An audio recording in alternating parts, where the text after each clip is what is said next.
You can now follow me on all my social media platforms to find out who my latest guest will be. And don't forget to click the subscribe button and the notifications bell so you're notified for when my next podcast goes live.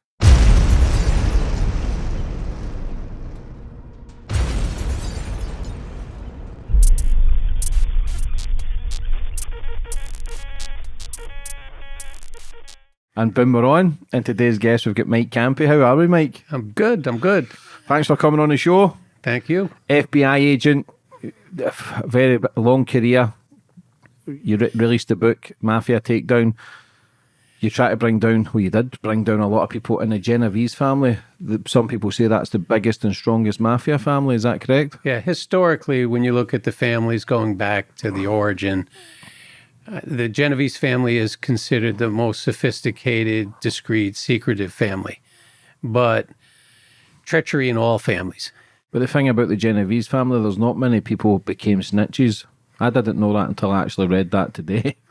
Well, the way it comes across is, again, you have cooperating witnesses, and what I would describe a cooperating witness is an individual who agrees to testify in his cooperation. So he'll make recordings and he'll testify. However, there are numerous informants, and informants are discreet. So they provide information. It's just, are you working it? Mm-hmm. Are you addressing it? But yes, they're sophisticated. Yes, they're complex. They try to put acting bosses, street bosses, out there to take the heat and to insulate and protect the administration. But at the same time, it's like, who is focused on them? And every day they have to participate in criminal conversations because of all the things they're involved in. So it's, how do you catch them? And how do you catch the most powerful ones? It's a process. Where can people buy your book, Mike? So my understanding is you go right online. It's on Amazon. And this is a funny story. The publisher, it was available for pre-order, is available for pre-order. It was to be distributed, I think, originally on the 12th of November, but they pushed it back to the 19th because Melania Trump's book was published by them. And they asked me if we could push my book delivery back a week. And I said, is Melania coming to the book signing party? But no, she's not. And I didn't, it was fine with me, obviously. Yeah. It makes sense. Before we get into everything, though, I always like to go back to the start with my guests, get more of a bit of understanding about you, Mike, where you grew up and how it all began. Yeah, I was born in Newark, New Jersey. Went to Catholic high school, grammar school, and college. My teachers are turning over in their grade knowing I'm an author of a book. I sort of enjoyed, I was born in Newark, grew up in South Orange. Again, South Orange, New Jersey. My father was Italian. My mother was from Ireland. My father at Sunday dinners had 4 topics he liked to talk about: the mob, corrupt politicians, corruption in the church, and vitamins. All I wanted to do was get out of the house to play sports on the street because we had like 18 kids and we just played a lot of, baseball, football, basketball. That's all I wanted to do. I didn't want to hear about the mob. I didn't want to hear about, all this nonsense as a kid growing up, as a young kid. And so it sort of became funny that I became an FBI agent because my strongest subject in high school was math. And my guidance counselor told me that I should pursue a career as accounting. I did about 3 years of accounting at college, and I couldn't see myself doing it. It just seemed so boring, working with numbers. Guys were showing up in 3-piece suits. That just wasn't me.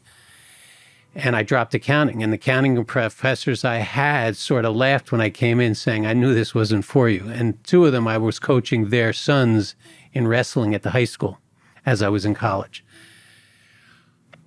I was working summers. I came home from work. I think it was like the 4th of July weekend. And I just wanted to go out. My mother wanted me to come over to a neighbor's house for a barbecue. And I stopped over, and she introduced me to an FBI agent. And it was the FBI agent that was talking about the FBI was interested in accountants and lawyers, and that I should go back and pick up my accounting credits, which I did. And I applied to the FBI, and I got hired in a clerical capacity initially. And there was a hiring freeze anyway on FBI because of, the economy. But that was the start of it. And I worked for them for like 5 years in a capacity like as an accounting technician on a white-collar crime squad. And I had gotten married. And so we were living in Pennsylvania. I had over a 2-hour commute one way in like a beat-up Volkswagen. And I was looking for work no longer with the FBI, outside the FBI in the Philadelphia area. And I remember went to dinner at like 8 o'clock at night when I got home from work. It was a Chinese restaurant. And my fortune cookie said that I am going to obtain new employment, something along those lines. And my wife was like, it was a reality. Oh, that'd be great news. As we're getting home from the Chinese restaurant that night, the phone is ringing. You didn't have answering machines or any of that. And it was the applicant coordinator, which was funny. He's a fat guy. And he's asking me with a tone like he's frustrated, can I be in Washington on Sunday? And I was like, this Sunday? And he's like, yeah. He's yelling, yes, of course this Sunday. And I said, for what? And he was like, for what? What do you think it's for? And it was like new agents training class. And then he said, can you run 2 miles in 16 minutes? And I was thinking, yeah, I can do that. That's nothing. But it was like coming from such a chubby guy, it sort of seemed comical. But it was because something must have happened. Either an agent decided, because you come from all over the country, the new agents training, somebody maybe in Idaho didn't want to leave his family, didn't want to go become an agent because he was maybe working in a law enforcement capacity that he really liked. So whatever reason, I got that opportunity. And, from there, I didn't know, I got through the academy and I got assigned to a small office in the middle of the country, Ohio. And I didn't know I had an accent till I got there. It was one of the funniest stories of my first week, maybe my first 2 weeks of working there, where I met a investigator with a bank that had a bank fraud that I was investigating.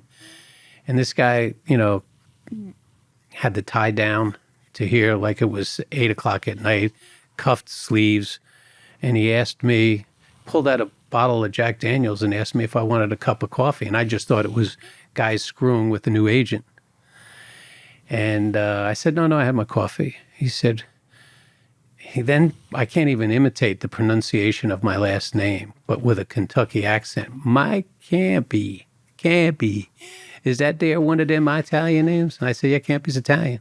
And I just thought it was screwing with the new guy. His next sentence was, did anybody ever tell you talk funny? And he had such a thick country accent. I was like, nope, I haven't heard that yet. But it was funny coming from the middle of the country because there's such... And after a while, I would joke with him about it's not an accent, it's an attitude. I can talk a whole bunch slower for you people if you need me to. But it was funny and it was unique. And then I got to New York, 1985, and that's when they had the big commission case, a big infamous trial regarding the bosses of all, organized crime families. And I got assigned to an organized crime squad. At that time, it was a labor racketeering squad, so you focused on corrupt unions that had influence, pretty much controlled by organized crime.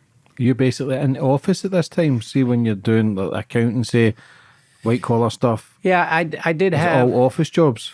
Well, in the capacity of an office job, when I was on that white collar crime squad, clerical, I did have some younger agents that I got along with. One of them was a former Marine.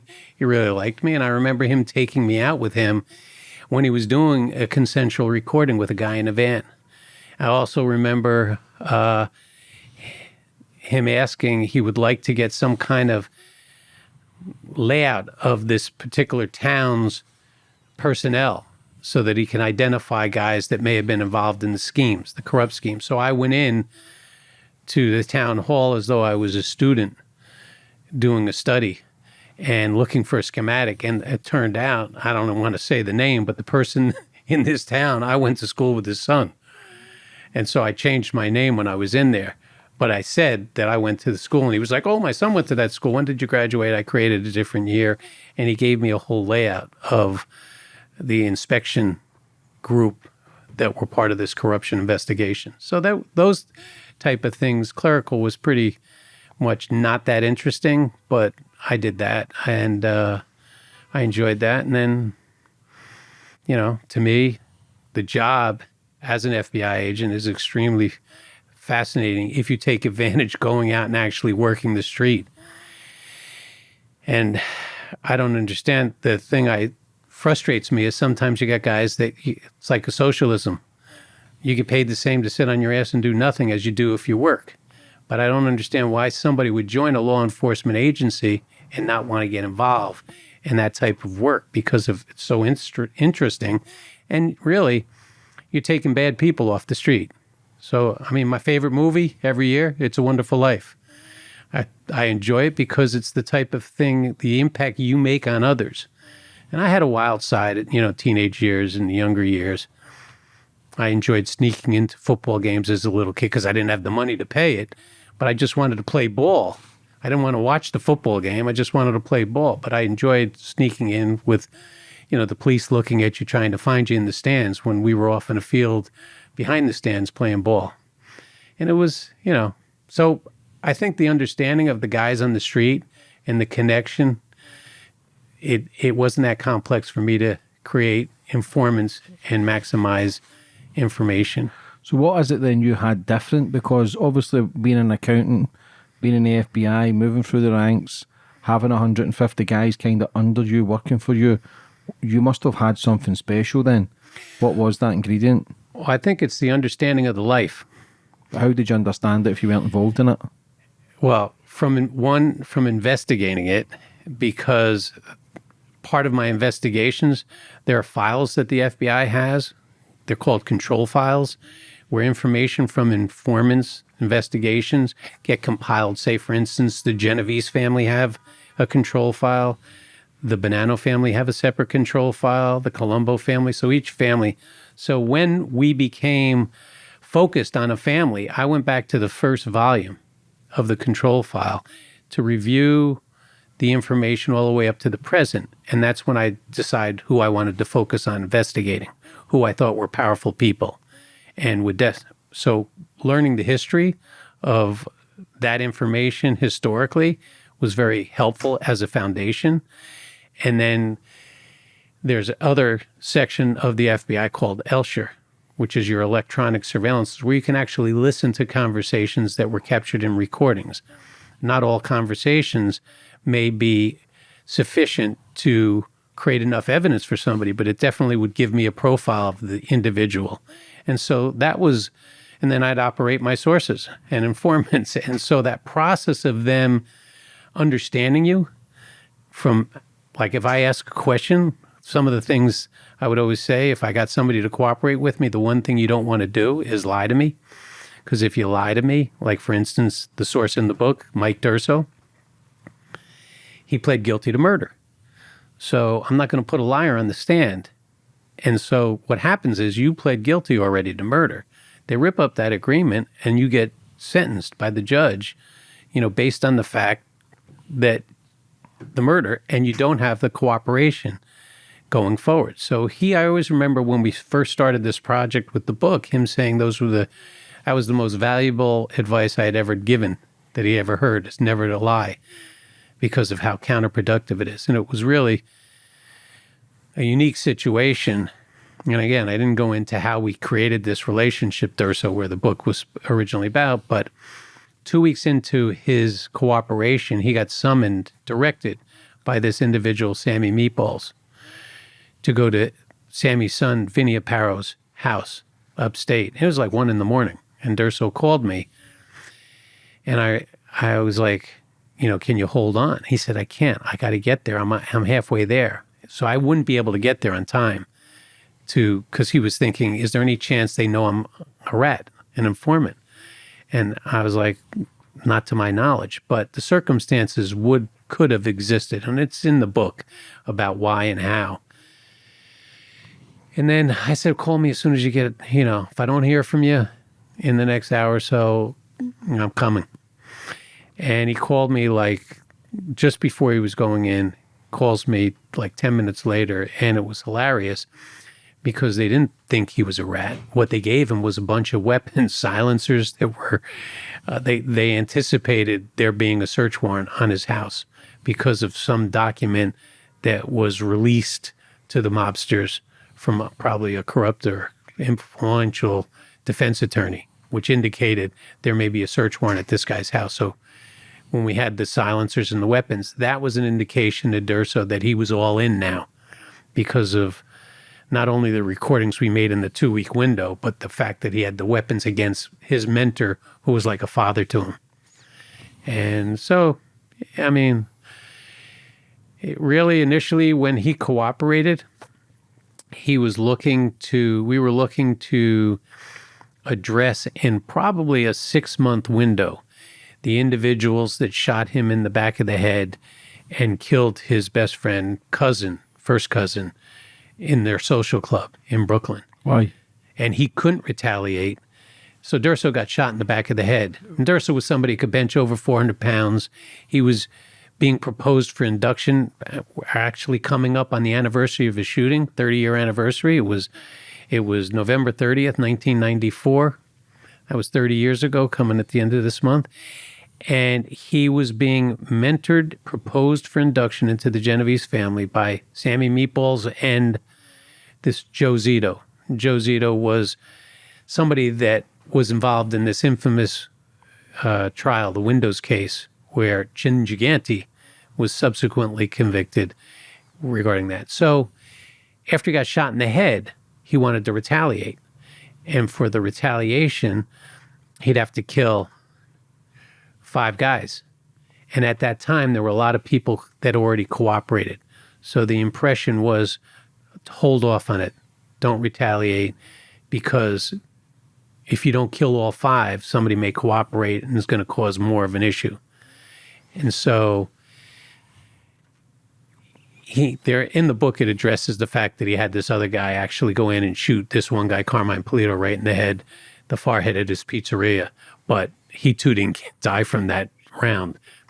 I don't know why he didn't die, but Durso didn't die because the gun was too close to the head. So it didn't have the speed on the bullet. And instead of going, it went down his neck. So he had like a scar on his neck.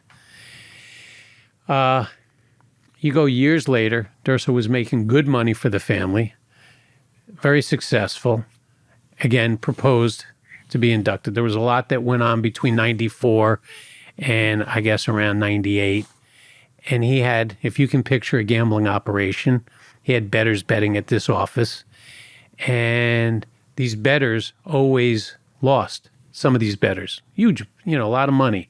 So the guy who was taking the bets over the phone was a guy named, believe it or not, Johnny Zero. That was his name. And he noticed that 2 or 3 of these bettors always lost. So instead of recording them, he put them to the side as though this would be his money. And that week they hit for about $28,000. And so when Durso went to collect, and Zero was older than Durso, and Zero and Durso liked each other, when Zero explained what he did to Durso, Durso sort of laughed about it and said, all right, I'll give you a week or 2. And the next week, he did the same thing. So now it was like 60 grand in that area. And when Durso came back, it was like, all right, who's your boss? Because I got to get this money. And his boss' name was Castellano, which is the same name as Paul Castellano, the boss that Gotti killed. So Durso assumed that the gambling office was affiliated with the Gambino family based on the name. Is that Frank Castellano? No, his name was Matt Castellano. But there's Castellano, Italian names. It's a big name, eh? Yeah. And so there was no relationship between the Matt Castellano, but so Durso had Zero call Castellano up, and the 2 of them pretended that Durso was giving Zero a beating so that he would pay the money, facilitate the payment to the money. As Durso leaves to go collect the money, some money from, I think, Castellano, a modest amount, he gets a call from an unknown male on his cell phone. And this unknown male proceeds to tell him, don't you ever touch my guy. As though his guy wasn't in the wrong.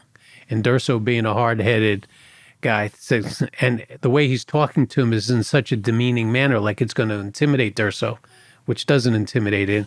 It infuriates him. So he goes back to hangs up on the guy and goes back to the office, calls up the unknown male on the phone and says, I can't touch your guy, and starts beating the shit out of him with the phone. And in the book, it describes some of the vulgar comments that Durso made to this unknown male. He then leaves to go collect a portion of money from Castellano. And Sammy Meatballs calls him to tell him don't go to the meeting, as though he's going to get killed. And he has a bunch of cousins that are also armed with weapons to go when he goes to collect this money. He subsequently gets, I think, a modest amount of money from Castellano, then comes down to meet with Sammy Meatballs.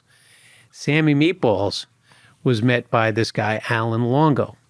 Alan Longo was what you would describe as the current street boss, sort of. He was a capo in the Genovese family, but he would meet with Chin's crew and communicate with the other capos in the family and the other organized crime families' disputes. Well, apparently, Longo came to Sammy Meatballs and said, the guy that called Durso was a guy named Frank Farby Serpico. He was the acting boss of the Genovese family, and he wants to kill Durso. So at that point, Durso was like, Durso didn't, in his eyes, do anything wrong. As, you know, everybody in that life on his side would see that he didn't do anything wrong. Why would the acting boss call an unknown person on the phone? You could be up on a wire and threaten him. And so the logic of it all was sort of juvenile from the acting boss's standpoint. But they wanted to kill Durso. And that, as he was, and around that same time frame, I had information of a threat to Sammy Meatball's life. So I had gone out from my office, it's a walk to Little Italy, to meet with Sammy Meatballs and tell him of information I had about a threat to his life. Well, later that day, Durso shows up to see Sammy and sees that he's all stressed. He goes, what's going on? And that's when Sammy said, I met with this agent Campi from the FBI. And Durso initially was thinking he's with us, meaning I'm corrupt. And he goes, no, Campi put Barney, Jimmy Ida, Mickey Domino. This was the acting administration. Barney Bellomo is the current Genovese boss. So I had previously put them in prison, convicted them with a bunch of others. And so Durso was thinking, if he's to cooperate, how would he meet me? How would he meet Campi? And Little Italy, have you been through? No. So Little Italy's close to proximity to where the courthouses are downtown. And apparently a former prosecutor with the Queen's DA's office, he ran into, and she's now a defense attorney. And that's when he asked her, can she arrange a meeting with Campi, an FBI agent? And it was all for this proffer process. It outlines more in the book, but I wasn't investigating Durso. I had Durso coming to that social club. I had a wire in where I was creating evidence to charge the indictment that convicted the acting administration of the Genovese family. And a lot that I learned about the Genovese family was through that investigation, because my thought is Chin Gigante is the guy with a robe pretending he's crazy for decades, but it's the acting administration that's out there committing all kinds of crimes, insulating him. So I thought, let me focus on them, because it's more likely if somebody's getting charged, which they did with murders, that he may cooperate, because why am I out here on the street protecting him in a bathrobe who's acting crazy? I would think that that could facilitate cooperation. But what it did do didn't facilitate cooperation as much as it increased my reputation, I think, on the street in the Genovese family, which facilitated Durso's cooperation and others.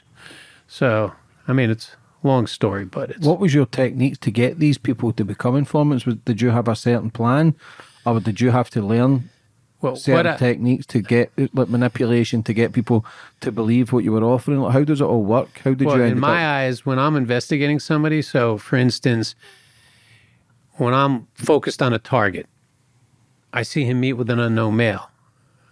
There's got to be a reason, like I said, every day they're talking crime. Is, okay, who's this unknown male? So to identify the unknown male, to identify the relationships, creates evidence. In some instances, when I would go to approach somebody to see if they wanted to cooperate, I may go to their house at 8 p.m. at night, introduce myself, There is a funny story, but a bunch. But it's like to let them know what evidence I have against them, who I'm indicting in the same indictment they're in, and the likelihood that these powerful people may view you as a weakness. And it's not like they ask you, are you going to cooperate? Are you going to this? That you're suspect to being possibly killed by them. And to me, it's up to them, if they want to cooperate or not. Now, in some instances, I'd be up on wires and I'd hear that person call the gangster to tell him I just got a visit from Campi. So he wants to tell them of what's coming down the pike. And so that process, also investigating those unknown males that are meeting with the gangsters, provides you a whole bunch of information about other people in their life, what types of crimes, who they're involved in, because they can't stop talking. I mean, I have a funny story. Tell me. A bunch of funny stories, actually. The humor, other than the frustration. So that Alan Longo, who was the conduit between Gigante's group power in the village for the Genovese family and the interaction, his former capo was a guy named Ali Shades Malangone. So Longo is meeting with Sammy Meatballs Durso and others, this guy Paulie Geraci, a bunch. And he's describing on tape, I have recordings of it, of Hugh Grant, the actor, and Elizabeth Hurley. Yeah. When they were doing the movie Mickey Blue Eyes, the comedy. Great movie. Okay. So Longo is describing in a hostile, pissed off manner about how Ali Shades was trying to bed Elizabeth Hurley, apparently, and that he was telling them, Grant actors, who he was, his role. He's a capo in the Genovese family. These are my soldiers. These are associates. So he's identifying all these things and types of crimes with him, not only in this single restaurant, but at other, he had a bar in Brooklyn. And so, I mean, I didn't want to approach them for Hollywood purposes to just make a trial sensational, but that's on recording. And that is, again, a clear violation of omerta, which is their rule of silence. Nobody's supposed to know their life, their roles.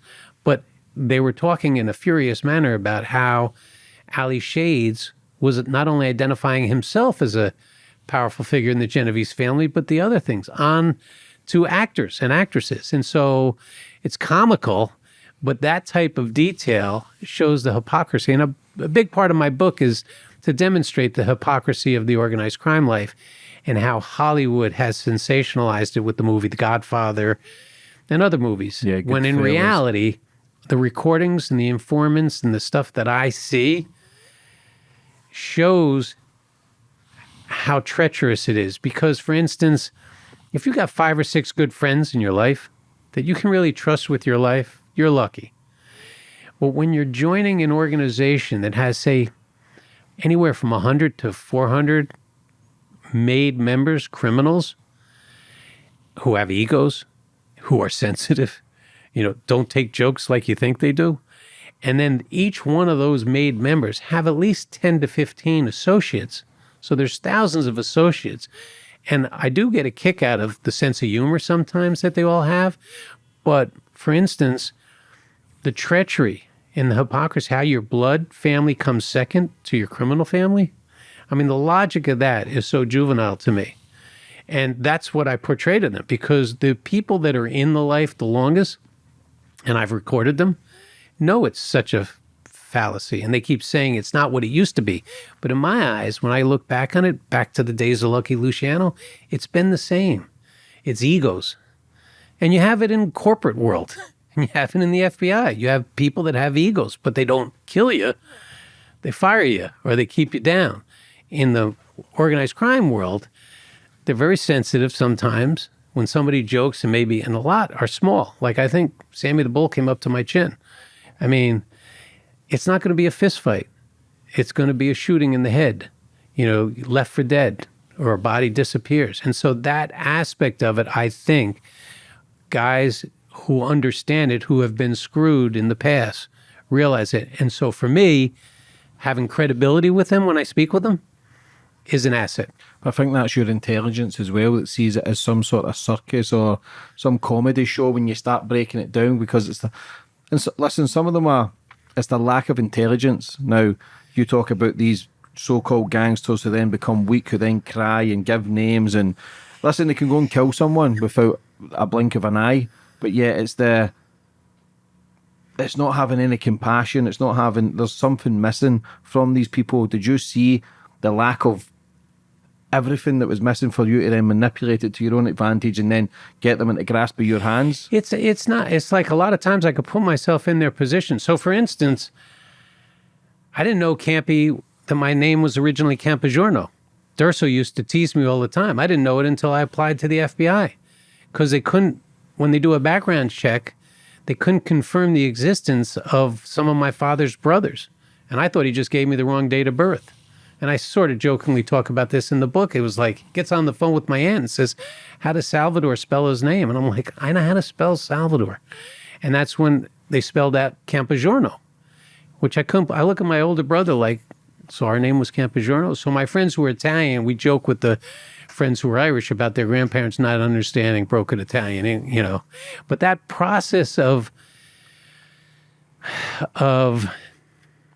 the treachery in the life, guys in the life know it. The brighter guys, and there are some bright street guys. Like who?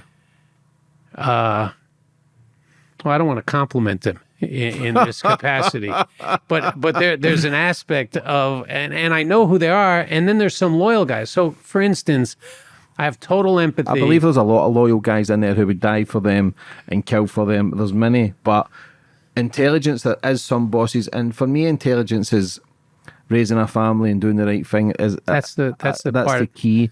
Their intelligence is thinking who's got the best suit, who's making the most money, who's got the most girls, who's got the most killings. That's not really intelligent. Right. There's an aspect of that. And that's where I have a lot of compassion and empathy for family. Because again, a lot of times the kids, as they're growing up, are outcasts of kids in their class because parents know about that relationship and know you can't hang with him. And you'll see, like Chin Gigante's daughter, Rita Gigante, and there's other stuff about that she talks about. She has a book and other things. But I understand that because of the bizarre nature of it. So the brighter guys, for instance, Chin Gigante didn't make his son, Andrew Gigante, but yet that son had the same power from wise guys because of his father's position. I think the brighter guys are able to remove their kids from the life, get involved in something else, leave the life. But it's hard to describe. In the book, I go back to the hypocrisy, the various murders and sensitive nature of guys. Like, say, for instance, it's not a fist fight. You know, you beat somebody up, he's not in the life, but you can't struck a mate guy. So when you see somebody who's big, who may beat the shit out of somebody or may tease a made guy, it could jeopardize his life because that guy's sensitive about how you insulted him. And that insult, you're not going to know about it until it's too late. I can see guys looking at them in the capacity, look at the woman with them, the cars they're driving, but they sort of disappear from the neighborhood that they went to prison. Now, I really think from a law enforcement capacity, it's like raising my children. If I want to make sure that they're raised right, I would tell them, no, you can't do that. And I would give them a warning, but I would say after, if they did it again, I said, if you do that again, this is what I'm doing, meaning the punishment. They would learn that, yeah, I'm doing exactly what I say. Well, if the courts did that, it would more likely really reduce that type of crime behavior. For instance, why are you letting somebody plead guilty to a murder and get 18 months in prison? How does that correct anything? Well, if you're in the life and you take a vow to kill if somebody tells you to kill, and that your crime family comes before your blood family, it's a criminal organization. There's 100 locals that are connected to organized crime unions. Why would you allow a guy to keep doing the same thing over and over and over again? Yeah, I struggle with that. So who wins? So it must be great for you as an FBI agent or some sort of police officer where you're knowing you're going to get information because there's weaknesses everywhere, but also for guys joining the Mafia, they also know they've got a free pass. They can do what they want. All they need to do is cooperate and they'll get a lenient sentence. Who wins then? See, that's the thing to me that is important is, and I always say with guys that are with training, a question never asked is never answered. So it's your role to ensure that you cover all their crimes. Perfect example in the book, this guy, George Barone, old-time gangster. We hit it off because he didn't know he was Italian until he was 8 years old. He grew up in the Chelsea section, which is primarily his mentors were Irish. His father left the family when he was, a young kid. And so George was instrumental in the longshoremen, the ILA, when it was transitioning from loading ships manually to the container process. And so he created a new local for the men in the container repair and that aspect, which created millions and millions of dollars. Historically, when you look at New York, back in the day when they manually loaded ship, Albert Anastasia, who was the boss of the family, controlled Brooklyn and Staten Island ports. The Genovese family, Vito Genovese, controlled Manhattan and New Jersey. When it went to containerization, did you fly out of JFK or JFK? Newark? So if you flew out of Jersey, you would see along the turnpike the land where all the containers are. Yeah, I've seen been in Jersey as well. So like 90% of the ILA and the money is with the Genovese family because Brooklyn and Staten Island don't have the land for the containers. And so George Barone, through his union influence, Genovese influence, was able to facilitate huge money for the Genovese family. And he went to prison taking, with this one guy, Burke Guido, who was a guy that worked on the piers, fixing and repairing. Bert owed him like 68 grand. Before George went to prison, he facilitated a relationship between Chin's son, Andrew Gigante, and Burke Guido, right? And this is before Chin became boss. Vincent Gigante. You're familiar with Chin? Yeah. Okay. So when George gets out of prison, he's old, has hardly any money. This guy owes him 68 grand. The guys around the Genovese family who George gave roles to, jobs on the ports, no-show jobs, good money. They're all making huge money. And this is an example. They won't collect George. They won't approach Umberto, who's a multi-millionaire, to get the money for George because it would be insulting to Andrew Gigante because he's Chin's son. Now, to me, if that was me and my friend got me that job and went to prison, I'd pay it out of my own pocket. I'd give him the money as though Burke gave it to him. But they felt it was insulting, and I made numerous recordings with them where they wanted Durso to kill Barone. And they were going to lure Barone back up here to New York by giving him a partial payment. It just seems so bizarre to me that you're not going to give him what's owed to him by a multimillionaire. And if you don't want to give it to him because of Andrew, why don't you just take it out of your own pocket and give it to him?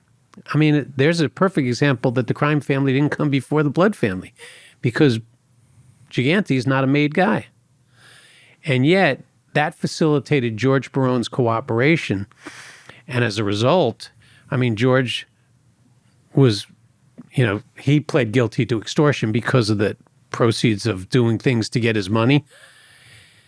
And at the same time, we had to take Durso down because they were looking to use Durso to kill Barone. So they gave Barone a partial payment. I was in the parking lot when Durso, this guy, Patty Falsetti, walked over to give the money to Barone in the car. And it was for Durso to see what Barone looks like because they wanted to lure him up to New York to kill him. George Barone knew that. When George Barone cooperated, he talked about the murders that he participated in on behalf of the Genovese family, the corruption in the ILA, how he'd be negotiating contracts with people that owned shipping companies and then travel to Florida to kill somebody for the Genovese family. I mean, it was fascinating. He was somebody that was on multiple invasions in World War II, including Iwo Jima. And I just thought, here's a perfect example that would demonstrate the hypocrisy of the life to the old timers, which he did. after he cooperated, others cooperated. See, informants that worked for you and ended up dead, do you ever feel bad for them? No, I don't have I don't have informants that ended up dead. Do you not? No. Because a lot of people get found out that they're cooperating and end up dead. Not mine. Why is that? I insured when I gave nicknames, and I told anybody on my squad if they're referring to Durso was going to be referred to as Dimples. And I remember him because he said, why Dimples? And it was because he loved golf. And he didn't have dimples. So if people like others were talking about Campi's got to source dimples, and somebody with dimples ends up dead, then, I'm looking at it in a different manner on why and how, because there's a possibility that it's going to relate to him. I had one guy named Alibaba because he was a rip artist. I had another guy named Beetlejuice because when I saw the movie, he just reminded me of this guy. And I had, some sources jam up other sources. And I remember, like, when I made this arrest on this guy that I thought he was going to kill an undercover agent, and I didn't particularly care for him. And I just thought, when I arrested him, I required him to make a recording that night because I wasn't going to let him out, and it was a significant recording with some other players. But I also said, because he knew how he got jammed up, that if this guy ends up dead, you're the guy I'm going to be investigating. And I've had great success as an investigator. I'm pretty dogged and stubborn. And so years later, I remember the one guy calling me because these other guys were looking to kill that source. I had relocated him out of the state. He couldn't go in the witness protection program because of a drug addiction, but I relocated him, and I thought sort of got him settled. And a few years later, these guys were looking to kill him. And so I remember calling the house, speaking to the mother. She didn't know who I was, but I said my name, my title. She said, I hadn't seen my son in years. And I said, all right, well, if you happen to see him or speak with him, just let him know I called. Mike Campi called. And 2 minutes later, he calls me. And I basically described guys that are looking to break down the door, kill your mother and your sister and you. So you got to get out of the house and, go wherever you want to go. But to me, they know you're back. And if you want your mother and jeopardize your mother, and he appreciated it. And I remember years later getting a call from law enforcement asking about my relationship with this particular guy. And you're not allowed to confirm a relationship with others unless they sign a release. But I just told the law enforcement person, to me, what I do with my sources is if they're giving me information, I corroborate them. Have them go meet with spontaneously. Talks about somebody, have them go meet with the guy and wear a wire if he wants to wear a wire. So it was literally saying, look, this is what you should do with this guy. I'm not confirming my prior relationship, but sure enough, he did that. How do you go from nearly leaving the FBI to then being involved in one of the biggest mafia takedowns? Like, what was your wife saying? Well, mine, I just think it's a divine intervention. I really do. Do you I was believe like it was thinking, just your cards that were dealt and you just accepted that? well, again, when they did my background investigation, to me, it's bizarre because it could be a sitcom or it could be a series. I went to a wedding for a friend who I went to college and high school with. And I'm in the kitchen. It's not the wedding, but it's like the week before, or the night, and they're gathering people around. And I put part of this in the book. But I had a guy come up to me who was a law enforcement, PD, say he wasn't the guy that shot my uncle in the head. And I was like, oh, I know that. I had no idea. The person he was talking about, I would bring my grandmother to the Veterans Hospital to see him thinking he was injured in World War II, not shot by his friend. And so it's similar to what happened to Durso. And so when I was asked to meet with Durso about being shot, and I was about to leave organized crime because I had a bunch of idiots as supervisors and bosses. They just were like lights on, nobody home. They didn't understand the life. I could have said Al Pacino was boss of the Genovese family. I think they would have accepted that, saying that sounds like a familiar name. the process to me, and I was looking to go back to the white collar crime after this conviction of this administration. And that's when I got called by the U.S. Attorney's Office they were asking about, what do I know about this Michael Durso? Not telling me he's the one that's looking to meet with me. And I would give him information. And then this was in the book too, was sort of a funny story because in New York, there's the Eastern District Federal Court, which is in Brooklyn, and the Southern District, which is in Manhattan. And they sometimes, with overlapping, fight with each other over who gets to do the trial. And so the person from the Eastern District Organized Crime Unit said to me, would I participate in a meeting, not with Durso, but about Durso to qualify the information? And I said, yes. And then he said, well, I understand you don't work in the Eastern District, and I'll work with anybody in law enforcement. I had tighter relationships with detectives on some of my cases than I did with agents. It's just if you're working, and that's, where I said, look, I work with Manhattan DA, Staten Island, Queens, wherever there's a case, I'll work. Did you just respect people who would die for the badge and work hard for the badge? I had tight buddies that, to me, a credible law enforcement guy. How? I think part of it is instinct and part of it is working with them and really seeing what they're like. I mean, we did bank robbers. I sat in Mulberry Street, and this is in the book. So let me go back to a source. So I had a source, and we did like 3 years with this guy where we arrested or put Title IIIs, assisted in so many different people getting taken off the street. I can't even imitate the raspy voice of this guy, but I had this partner from Boston, Bob Doherty, and he was Irish Boston, stubborn, blunt as can be, and we're sitting together getting information, and the source was like in a raspy voice, why does he hate me so much? And this is like 3 years after operating. And Doherty, being Doherty, said, because you're a fat, no good piece of shit who would whack his own mother. That's why I can't stand your fucking guts. And as soon as he finished the sentence, I said to the source, if it makes you feel any better, he treats you better than he treats me. Me and Doherty burst out laughing, but he was so confused, the source. Doherty would take a bullet for you. If he's on a case, he's not, we did bank robbers, wise guys. He's not, it's hard to describe the bluntness, but it's evidence is evidence. Like my investigations, I've arrested corrupt police, corrupt lawyers, corrupt judge, corrupt FBI agent. It's the evidence. So you're a threat to everyone? Yeah, it's just, if you assign me investigation to investigate and I find the evidence that, like I remember when they gave me a file about the FBI agent, it was just like when I read it, I said, I think he's bad. And we were only supposed to qualify his operation of a source. But his wages were being garnished by a court, and he'd been married 3 times. I could barely make ends meet with my one wife. And I didn't understand like that logic. And it was, to me, when I said it to the other agent, it took a short time to prove that he was corrupt. And I remember sitting in court watching him when you have to say at an arraignment, guilty or not guilty, he's sitting there as though he's the case agent.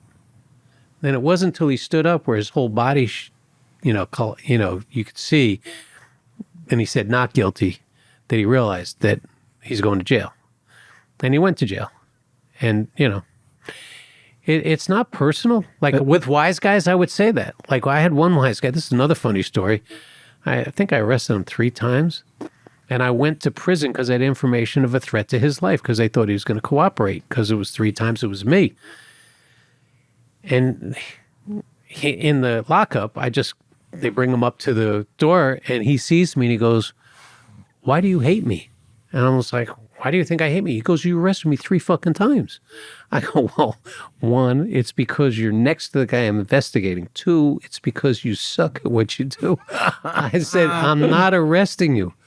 I'm here to tell you that there's a threat to your life. He laughed, and it wasn't personal. And when he got out of prison years later, I heard about it. I just called him to say, hey, how you doing? It isn't like, it's not hate. It's you're in the middle of my investigation. It's evidence. It's not personal. And I've said that to a number of people. There are treacherous. There was a guy that lived by me. He was evil. I had like 120-pound Akita. And I think if I saw this guy, he was like the Java man. He was evil. I knew he had silencers. It was singular in nature. He actually manufactured them, made them. I couldn't raid the place because it was only coming from a single source. But I knew he hated law enforcement. I remember on a surveillance when he circled behind some of the guys on this team, I told him if he gets out of the car, he hates law enforcement, and he approaches your car, he's probably got a gun. Look for his hands to conceal. And, he was evil. But I'm not. I mean, I do think from the standpoint, it's like sports. I wrestled too in high school and college. So to me, it's like, I do this, you do that.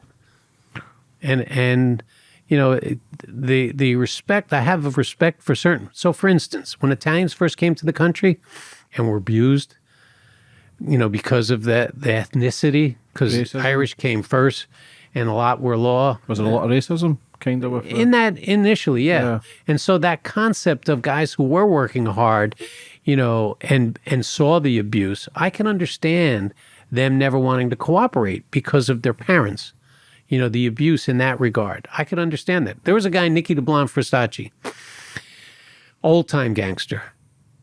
And there was a guy in his neighborhood, Red Hot Gentile, that Nicky proposed for induction. Enrico Red Hot Gentile. And because the books were closed, there was another guy in the neighborhood from the Gambino family, a guy, Handsome Jack Giordano. Nicky did not care for him. And Giordano's uncle was with the Genovese family, and the Genovese family would never have proposed him, according to the information I had. But when Handsome Jack offered Red Hot to be inducted in their family, when he already was aligned and agreed with the Genovese, was a slap in Nicky's face. And I do remember with Daugherty when there was an incident when we were collecting evidence for a murder, and I took blood from a guy, a blood sample, and suspected he was going to be with his brother, who was the consigliere of the Genovese family in that same neighborhood. We went into, and this is funny, me and Daugherty, looking for the guys because we had information that they were meeting. And there was a bakery on First Avenue and 10th Street called De Roberti's. And Red Hot hung there. So I went in there looking to see if everybody was in the back there. And as we were coming back, Daugherty said, "Who the F is that?" Because Red Hot had this, he looked like a caveman, the Java man. And as I was passing by, I said, "That's Red Hot. He's nobody," just to piss him off. And Daugherty, you could feel Red Hot's whole body just raise up because he just hated law enforcement. And he was, to me, disloyal. And I do remember with Nicky was so loyal. I put him in prison. When he got out of prison, I was driving to a luncheon for somebody retiring with a newer agent. And all of a sudden, I didn't know Nicky got out of prison. So I pull the car over and I get out. And I look, I go, "Nicky, when'd you get out?" And he looks thinking I'm about to arrest him. And it was a conversation like, "You look fit. What, did you work out in the thing?" Because he was an older guy. I get in the car. The agent said, "Is that your uncle?" I'm like, "No, that's Nicky DeBlanc Fristacci." And it was more of a respect thing. I could understand, Nicky, some of the stuff I read about Nicky in the control file was that, he was robbing so many women in the neighborhood. And his neighborhood was the same as Lucky Luciano back in the day. That he was grabbing pocketbooks and all. And it was like the wise guys had to tell him, "Calm down, straighten out." But he was apparently identified as one of the youngest guys ever inducted into organized crime back in the day. He wasn't the brightest guy, but he was definitely a loyal guy. And I respect the loyalty in some instances. I also understand the hypocrisy. If you got screwed by your best friend, over a modest amount of money, would you accept that as, wanting to be part of that group going forward? That's the part that I find amazing because you have so many people in the family and you have so many recordings about the hypocrisy and the treachery that a lot of times that's why they plead guilty before trial. It's because the bosses don't want that recordings played where everybody understands what went on. Instead, they plead guilty, get lesser sentence. But I think if they could really see another gesture, say you're the boss of the family and we're in the family, we get indicted. You will pay for our defense attorneys. That seems like a great gesture.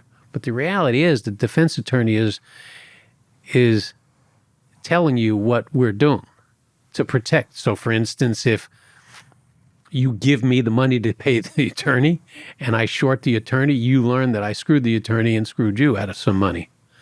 The other thing is if I'm deciding to cooperate, the attorney that's assigned to me can give an inference that I'm considering it.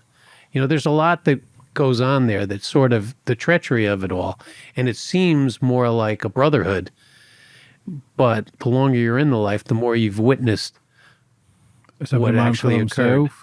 What do you think when you see these high-profile male bosses and these men talking on phones and what like it obviously makes your job a lot easier, but what do you think when you actually, because even now, I don't know if do you know what EncroChat is? The phones that are supposed to be encrypted.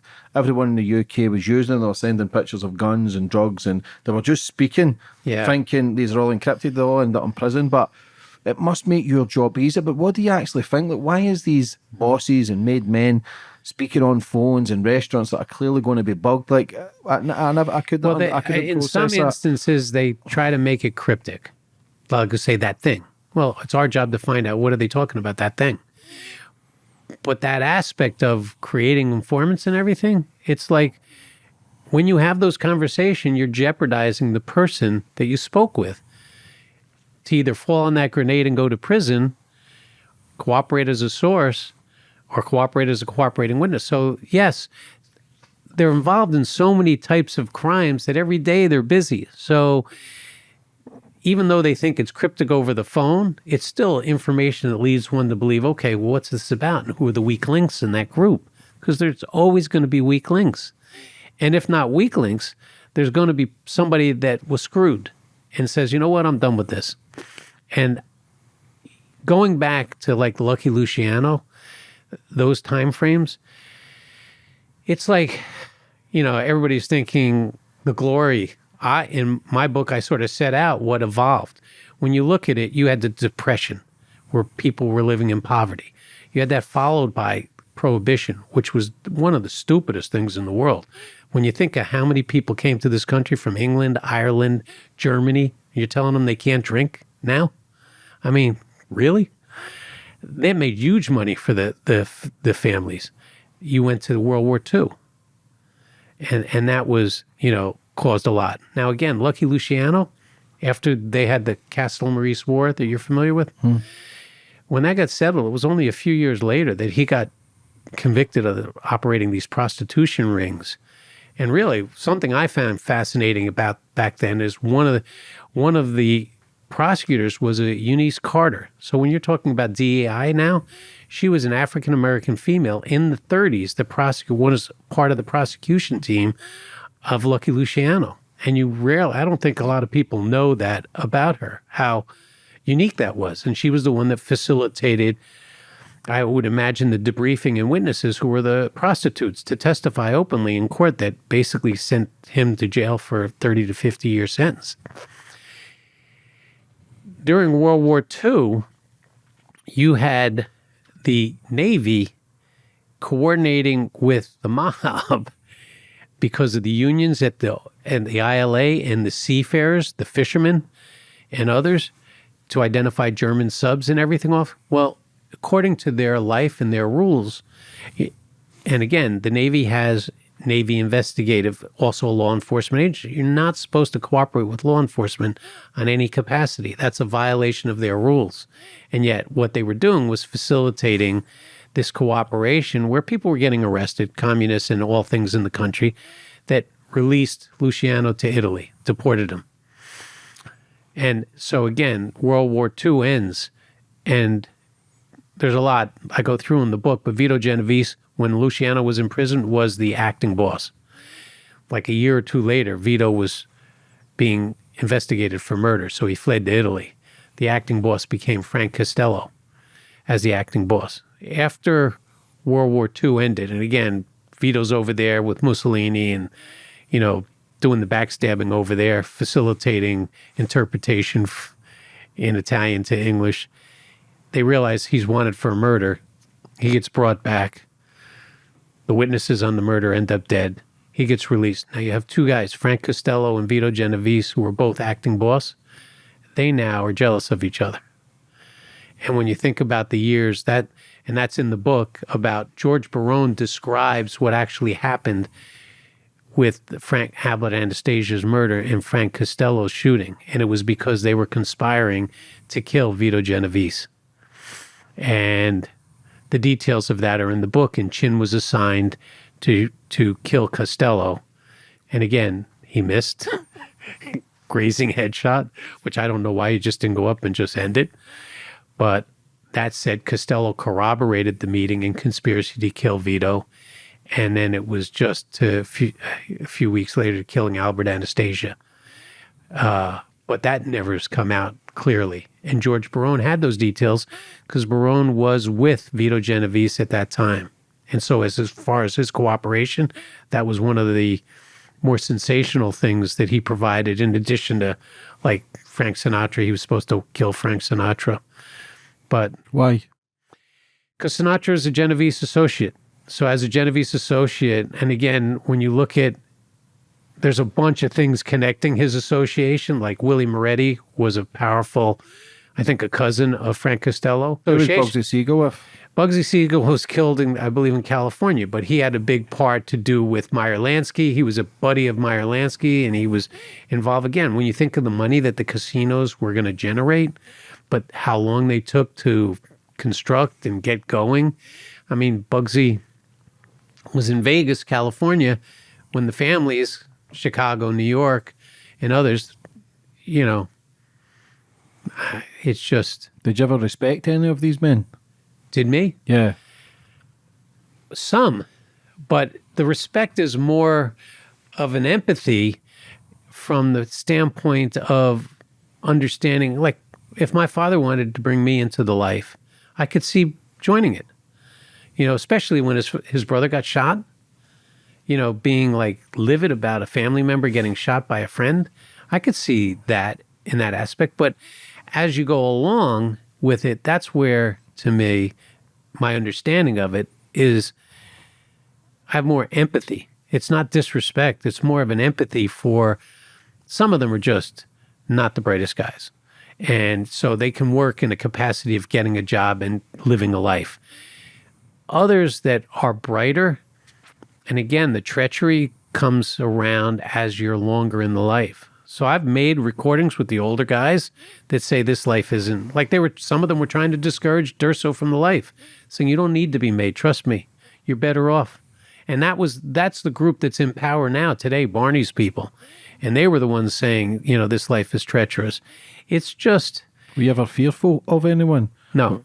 I figure my day's picked. I never... Where do you get that from? I have no idea. You're a tough bastard, aren't you? You're very confident in what you say, the way you present yourself. Like, you can see why people would cooperate with you. You can see why you had informants. You can see why you brought down a lot of names. There's something there where... It's genuine. Yeah. Is that what it is? Is that the key? I think it is. It's just, to me, it's just, I can understand somebody not accepting it. Like, I've had guys, but I look at it, I think the brighter guys that realize the treachery, like a Phil Leonetti, who was out of the Philadelphia family, the underboss, his uncle, Nicky Scarfa, he walked away from the life. And he was so thankful, that he did, because he's raising his family in an environment unlike that. And he knows the treachery. And he left as a younger guy.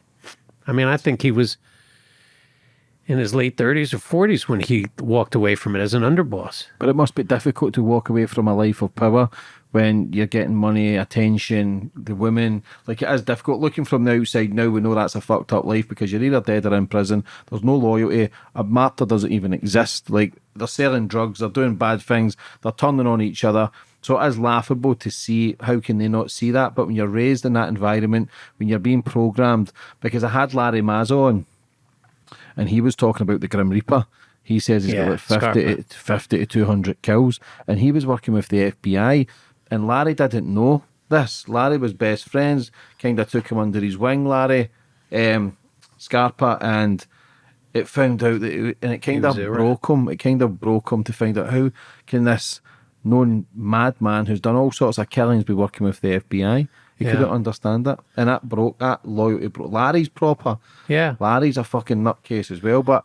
How is that? Actually, Durso, I think, ran into Mazza and cracked him. Did he? Yeah. Where was both that? out of New York, I think, maybe. It wasn't New York, no, but it was the type of thing. Well, Mazza's got that. I don't know if he's karate. I think he can fight anyway. Yeah, but Durso's got a black belt in jiu-jitsu, and he can bench over 4, and he just doesn't. And he can. So yes, he cracked him, I think, and Mazza realized he's genuine, even though Mazza was made and Michael wasn't, and Durso wasn't inducted. But Durso doesn't take, Did you ever come across Gotti? We made recordings about him and stuff, but I mean, again, after he killed Castellano, it was the type of thing where I knew the retaliation, Chingiganti, and there's things about that in the book. Sammy cooperating. I mean, I met with Sammy the Bull. What do you think of Sammy? I'm not a big fan. Our conversation was brief because I asked him a simple question of a gangster in Bensonhurst, and when he told me he didn't know how he made money, I could tell an 8-year-old would know how this guy's making money. And I was with Doherty, and we pretty much said, okay, we're done. I do like his handling agents. Frank Spiro and Matty Tricarico were the guys that Sammy apparently felt comfortable with, but that was because I think they provided condolences to Sammy when I think his father or somebody passed away. But yeah, I am, again, I'm a big believer that his cooperation did facilitate some others to cooperate. It was a clear example of the treachery of that life. But the person who cooperated before him, Al Diarco, who was the acting boss for the Lucchese family, was, to me, more instrumental in Al cooperating because he knew, Sammy cooperating because he knew Al was going to be a witness at that trial. And there was no way to overcome that after hearing what Gotti was talking about. So it's like, Because Sammy says he gave evidence because he heard Gotti was talking bad mouthing. Is that true? Or is that manipulation by the police to get him to give evidence? No, I would think he may have heard the recordings of Gotti speaking about that, but at the same time, I do think facing what Al Diarco was going to testify to and others that were going to come to the trial, I think that was compelling as well. And it's like, do I really want to get life in prison like, the guys in the commission case were facing 120 years? I don't think so. And so, like Gotti got life. So I sort of think. What do you think of Gotti by not giving evidence and doing his sentence? Do you respect that, or do you just think wasted life? No, again, I think that was Gotti's life, that he fed into it. But again, in the capacity of, he spent more time in prison than with his family. And when you think of that, it's just, to me, when you look back on it, I would imagine you may regret it, resent it, but I don't really know from a personality. My thoughts were he was a degenerate gambler. He was out a lot.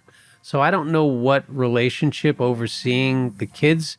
It's also giving a message, the news, as though it was a glorious life, which sort of gives children, I want to follow in my father's footsteps.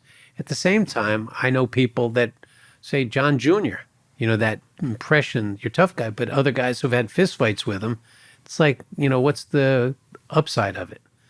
It's just, it's... But that's sad as well, isn't it? Because you do, like, when he became a celebrity, he became a celebrity, and people do buy into it. Like, it is a sense of power. Yeah, the media created that centralized, machine. And look at how it ended. Yeah. There were surveillances where he's pointing to cars thinking it's law enforcement when the other cars see him. Mm-hmm. Like, he doesn't see the surveillance team, but he thinks this other car is on him. There's just a lot of moving parts there because he was out a lot, and he liked, the trials that he got acquitted in, but he wasn't the primary focus initially of, I think, that first trial. And it's a life. I mean, it was his life, his criminal life. So he, glorified it. He's a tough guy. I remember he got beat up in prison by somebody. I mean, there's a lot that goes on that are behind the scenes where we made recordings where some people hated him on the street. And again, what he did was a violation of the rules. You can't kill a boss without getting the commission's approval. So even if he beat cases, at some point they were going to murder him. There were conspiracies to murder him. Frank DeCicco's car was blown up.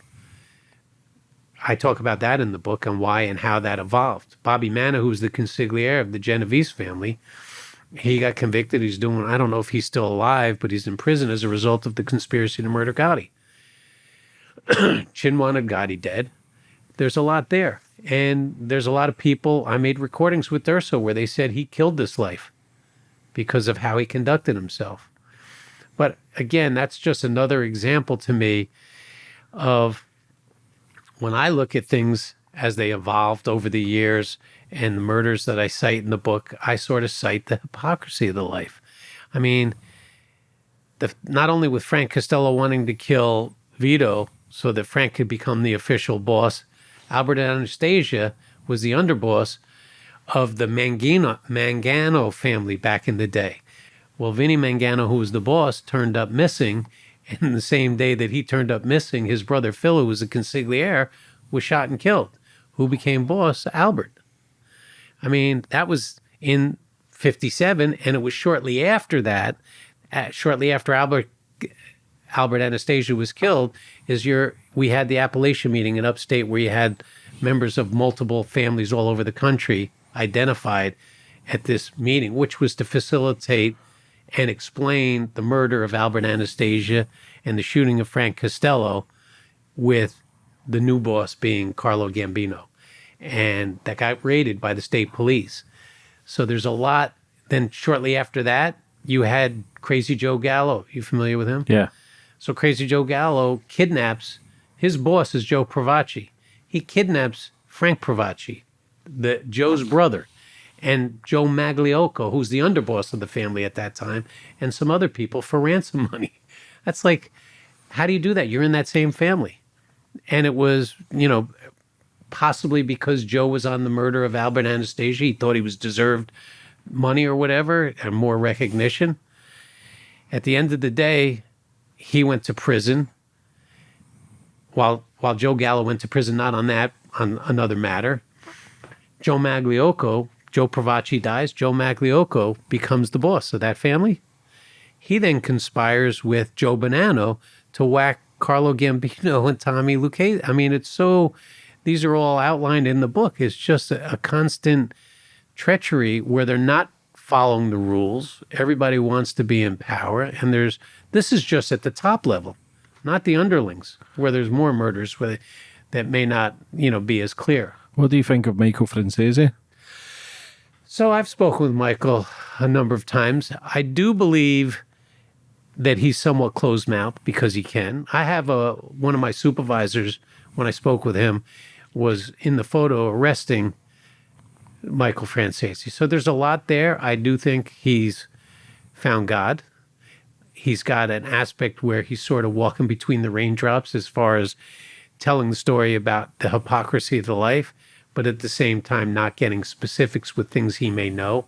I do have an item in the book that I was almost thinking of, that may open his eyes, because it was his father, Sonny Franzese, where I think Michael knows these details that aren't out, but George Barone provided this. It was Sonny Franzese that corroborated the conspiracy that Albert Anastasia and Costello had to kill Vito, because he was at the restaurant at the time. And Anastasia and Costello were talking to Mike Miranda, who was the consigliere for the Genovese family, and Miranda gave him to get his feedback, his wanting to support that murder. And Miranda said, give me a few days to think about it. And Miranda went right to Vito to tell him about this conspiracy. And Vito said, was there any witnesses? Sonny. And so Sonny corroborated the conspiracy in the meeting which facilitated Costello's shooting and Albert Anastasia's murder. So that's something that I think Michael knows about. Because again, when you listen to Michael talk about how much Chin likes him, it was historically that relationship. And again, when you look at the Colombo family specifically, you'll see that when Joe Gallo got killed, right? Crazy Joe Gallo gets killed at Umberto's. Umberto's was owned by Matty the Horse Ianello's family. Matty the Horse became an acting boss. But Joe Gallo's brother, Albert Kid Blast Gallo, and a guy Punchy Iliano, they were removed from the Colombo family and placed in Chinscrew. So that, I think, all relates to the Sonny Franzese, relationship with the Genovese. Sonny was a proper gangster though. Michael's dad, did he not do over 50 years, never says a word? Yeah. He lived and breathed that life. How true is it that he put a hit out on Michael? Is that true, that statement? When Michael says his dad had a hit out on him because he wanted to leave the Mafia? Well, yes. He supposedly the father, but they sort of reconciled. Yeah. Michael. And again, as a father, I think looking back at the hypocrisy, he could understand why Michael did what he did for his grandkids. How could you not recognize that life? Maybe Sonny was an old-time gangster and wanted his way, because what did he have to, at his age and his stage? What did he live to be 103 years old? Yeah, he just passed away last year, I think. Yeah. And so he was like a John Gotti figure out there from a sensational standpoint, but much more closed mouth. But he too went to prison constantly. So what's the upside of that? Mm-hmm. And John, his other son, cooperated, and John also is sort of found God and wants to influence others to, be a better person. So Michael, when he speaks, I know he knows a lot. He made a lot of money. And leaving the life was probably the best thing for his family. It's to me, I think the brighter guys, if they can keep their kids out of the life and make a living on their own, doing something that they fund or whatever, because there's a select number of law enforcement investigating organized crime, like the director, Ray, of the FBI. He's relying on the people that don't understand the life, who are saying, oh, we devastated them. It's almost like agents are reading the newspaper instead of really being out in the street to see with their own eyes what's going on. I mean, that tells you what they're doing and what's occurring, because there's they're still earning. I talk with guys that just were younger than me, that were with the PD, for instance, and then became investigators, for the U.S. Attorney's Office and stuff. They call me all the time asking, do you know who this is? Do you know who that is? And they say it's like the 60s. No? Crime. Yeah. I thought it was kind of flushed out. Did you play rugby or any sports?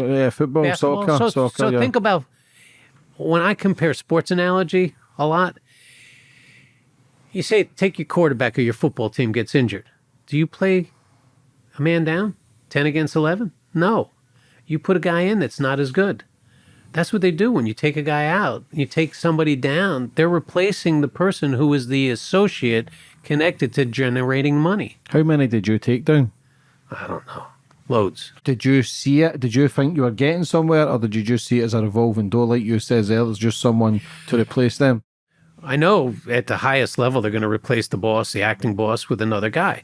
But it's like, okay, who's replacing the people that facilitate a union corruption? I mean, one of the funniest things, I interviewed for a position with the Carpenters District Council, which was under a federal oversight, and it was to be the investigator. And apparently, when I went in, it was a big conference room. There were a bunch of people there, but not everybody. And I knew historically, through the Carpenters, that the Genovese family, specifically Barney Bellomo, had an influence over the control, because they had like the Jacob Javits Center where they put these conventions and things on every time you put the walls up. And so I could see the facial expressions as I was responding to questions on investigations and what I did and everything. And when I walked out, it was a lengthy meeting. The person who walked me out said, oh, like she was defining, I was definitely getting this job. And I knew that once Barney heard that I interviewed for this position, it wasn't going to happen. And so they said they'll call you in about a day or two for the next interview because there's only 2 or 3 guys that have to sit. And it went a few weeks. And then I called and it was some awkward, we haven't heard yet. Eventually, they put a guy from Department of Labor in there. He called me with a question on a name. Do I know this guy to be affiliated with organized crime? I didn't know where he was. And he told me he's with the Carpenters Union, District Council. And I told him I interviewed for that position. He burst out laughing because I knew, because of my knowledge of the various people and the affiliations, that it wasn't going to get that job. And even though it was a court-appointed type of position, it wasn't a decision, I guess, that the U.S. attorney had or knew that I interviewed. So it was funny. What's the worst thing you've seen as a police officer? I mean, I feel bad for family. I don't want to go into specifics, but it's like, when you're arresting somebody and you see a child or something like that, and you're thinking, the person, I feel bad when I know a gangster has a love of his family and I got to remove him. But I didn't know that he had that love of his family, because a lot of gangsters may have girlfriends and stuff like this, while others may just, do whatever they got to do and then go home and pretty much stay with the family. So when that happens, I do feel bad for young children, because of the awkwardness for them, not having the father in the house. So that can genuinely make me feel bad. You've always spoke about family through this whole podcast. Why is family so important to you?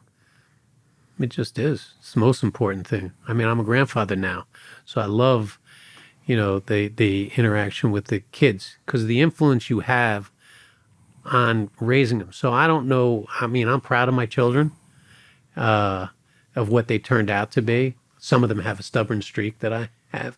None of them will ever be in the FBI because they've seen the frustration, that I've had. I mean, it's just, and again, your influence on them. I have a funny, I rarely, because couldn't afford vacations, but we'd go to the beach, and I remember getting a call from a source. He got shot. And he calls me what he should do. And this is on my phone as I'm driving. My wife doesn't like me driving, being on the phone as an example to my kids. So I'm like, go to the hospital. I can't go to the hospital. If I go to the hospital, the police. I said, so you're going to bleed out and die? Go to the hospital. And this was at the same time that my wife was saying, do you really have to, you spend so much time at work? Because a lot of times I'd walk my dog to talk to my sources at night to say what we're going to do the next day or something like that. And it was just very frustrating between that. And it was like, I see the sources calling. I said, you have to take that call? Well, when they heard the conversation of him getting shot and what to do, and they were like, how stupid is he? How could he not? And these were like little kids who were like 8 years old listening to the guy talked about to go to the hospital. Did you have to sacrifice a lot? Yeah. I worked till, some of the cases I did, I'm thinking today's Monday. I may go by Little Italy, because Monday nights during football season, the social club I was putting a bug in, they'd stay there till 4 a.m. And a lot of times I would travel to follow this guy Jiggly when he was meeting with others, because I saw a pattern, and it was to this meet with the consigliere, the family, and other gangsters about topics, discuss weekly topics. So, and the frustration, because when you're seeing things happen, like, my family would recognize the bizarre things that occurred. It was, I remember coming out at 4 o'clock, and I'd use a cab to follow the gangsters, because when you look in Manhattan, there's so many yellow cabs, much more years ago than there are now because of Uber drivers. But the wall is a wall of cabs. And so I'd have a cab, and I'd be following at 4 a.m. And I remember going home. My wife, we moved from Pennsylvania to Jersey, a little closer. And my wife was upset that I had a cab, because the neighbors are going to think you're just a cab driver. And I'm like, I don't really give a shit what the neighbors think. And you know I'm not a cab driver. And I said, they probably know because the realtors are chatterbugs. But I was coming out at 4 a.m. It's a funny story. And a bunch of kids who were drunk blew the red light. And I T-boned them into the street light, which is all concrete. And it took I was thinking, were they dead? Because the momentum pulled me over too. And another agent who was working pulls over because he sees the cab and he thinks what happened. And then he sees me and I'm okay. And a guy in a motorcycle comes out. And again, this is 4:35 in the morning. And this guy in the motorcycle was like, who's the cab driver? The cab driver died. The cab driver okay? And I go, no, I was the cab driver. And he looked at me like shocked. He said, I thought I was the only white guy that drove a cab in the city. And the agent with me said, like a knucklehead jokingly, said, you are. It looked so confusing on the guy because he couldn't understand that I'm not a cab driver, really. And I mean, there were other stories where I had a Wall Street type get in the cab because they forgot to lock the back doors. And it was about to rain, and I was on my way home through the Holland Tunnel, and the guy was very abusive, drive me uptown to 60 Sun, I'll pay you double. And I'm like, no, I'm on my way home, I'm off duty. And he was just abusive. And so he thought I was going to listen to him. And I just stopped in front of the Port Authority police officer, took my badge out, said, get out of the car, I'm not a cop. I mean, I'm not a cabbie. And it started to pour, and he just looked so confused, stepped out. And there's some funny stories, a lot of funny stories. Did you ever come across Whitey Bulger? No, but I would joke with Doherty about him. So how bad source. Was he? Bad guy, but again, George Barone talked about him and Johnny Earl went up to, here's some significance to display the power of George Barone. So they were up in Boston shaking down gangsters. Up in Boston, and Jerry Angulo, who was just an associate up there, who was under this guy Jimmy Blue Eyes Alloy, very powerful Genovese with Vito Genovese. And you had George Barone and this guy Johnny Earl shaking down people, and there was a dispute over money, and Vito Genovese sided with Barone and Earl, who were not made, over Jimmy Blue Eyes and Jerry Angulo. And that was a fascinating story because Barone described how, what is his name? Pravacci. The New England boss he was a capo with the Genovese family, as opposed to, I can't believe I can't think of his name right now. Patriarcha. Raymond Patriarcha was part of this dispute, and he said Raymond Patriarcha hated Jerry Angulo. And I was like, well, I thought you said Jimmy Blue Eyes. And he goes, yeah, Raymond. And he looked at me, George, and said, Raymond Patriarcha was with us. And I said, he sided? He goes, no, Mike, he was a capo in the Genovese family, which I found fascinating because the FBI and law enforcement always carried the Patriarcha as a separate family in New England. But I look at it now back on another sophisticated scheme and how the Genovese family can benefit by having somebody that they think is another boss when he's actually in the same family as the Genovese family. It made sense to me, especially with some other things that occurred. And that is another, to me, example of the sophistication. Now, at some point, could they create a separate family? Yes. But according to George Barone, who I found extremely factual and historic, he was with the Genovese family. What do you think now with all these so-called gangsters and bosses now coming online and doing podcasts and speaking out? There's nothing changed from them speaking in the nightclubs to speaking online. It's some of them, when I look at some of them I can't even watch, but every once in a while somebody sends me, and I'll listen to it to see how accurate and/or how much full of shit are they? My job is to interview people. People love those stories. I know some people are blaggers and they talk shit. I don't say anything. I think, I know, but how much truth is to what they've got to say actual accurate? Because you've lived that. You've got the recordings, the statements. Yeah. So when I watch it, I do watch I don't usually watch anything about the FBI, law enforcement. I mean, I'm watching Tulsa now because a friend of mine wants me to watch it. Tulsa King? But I laugh because of how I find it humorous with some of the conduct that goes on. My wife is thinking I'm watching Veep when she hears me laughing. I'm watching Tulsa King. And it's because of, like the first episode you had Stallone knocking down a capo in the family. I mean, it's just sort of comical. Far-fetched. Yeah, a lot. But I find some humor in it. But a lot of times I won't watch because people want me to watch, but I see empty suits from the FBI as talking heads. They're articulate, they're bright, but they're not, I don't think they have the understanding. And I compare it to like a field hockey coach in high school coaching the NFL football team. You don't have that experience. You shouldn't be in that capacity. You shouldn't even ask for that type of job. Mm-hmm. You're not a good teammate if you don't know what you're doing and you're leading a people. And so when I watch some of them, like I do watch Dominic Cicali, perfect example.